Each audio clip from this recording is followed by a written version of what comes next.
Hello everyone, welcome back to my another new video, and in today's video I'm gonna share with all of you important instructions and which is really useful to our daily necessary conversation.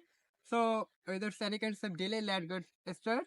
তো সুপ্রদর্শী মন্ডলী, আজকের এই ভিডিওতে আপনাদের সবাইকে সুস্বাগত জানিয়ে শুরু করছি এবং এই ভিডিওতে আমরা জানতে চলেছি একটি গুরুত্বপূর্ণ গঠন প্রণালী নিয়ে, যেটি আমাদের দৈনন্দিন কথাবার্তা খুবই প্রয়োজনীয়।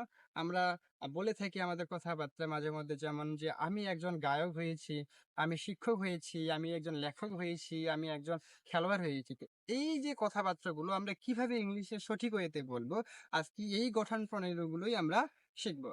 আমরা এই কথাগুলোকে ইংলিশে বলতে পারি একটি গঠন প্রণালী অনুসরণ করে, যেমন subject plus have been plus extension.